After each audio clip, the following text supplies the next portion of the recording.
Donc ici, on a une coupe un peu particulière. On travaille sur des petits blocs.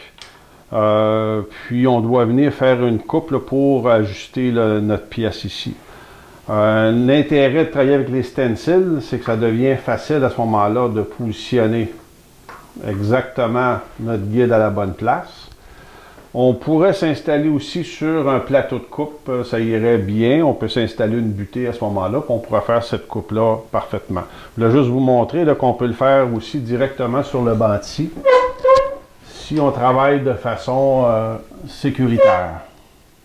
Donc, une petite pièce ici, là, les dangers, c'est qu'elle coince dans la lame puis qu'elle soit expulsée. Donc, c'est bien sûr qu'on ne va jamais utiliser nos mains là, pour faire une coupe semblable. On va utiliser assurément un poussoir qui va nous permettre là, de faire cette coupe-là de façon sécuritaire. Si on fait simplement venir pousser la pièce comme ça ici, ça pourrait arriver qu'elle bouge un petit peu au niveau latéral. Donc ici, on va venir se sécuriser en tenant la pièce avec un morceau de rebut.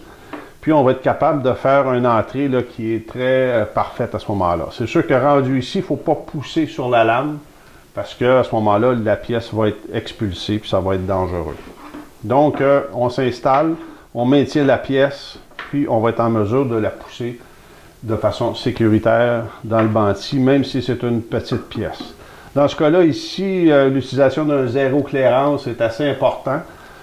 Si on n'a pas ça, puis notre insertion sur le banc-ci a un certain relief dedans, ça pourrait être assez dangereux aussi. Donc, si vous faites cette coupe-là, la façon dont je vais vous montrer, assurez-vous d'avoir un zéro clairance pour la faire de façon sécuritaire.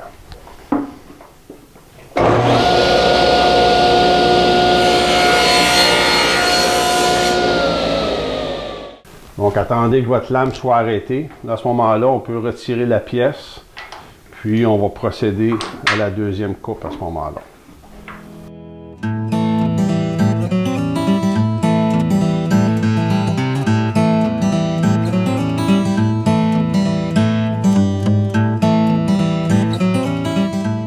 Joignez-vous aux milliers de bricoleurs qui suivent déjà nos cours en ligne.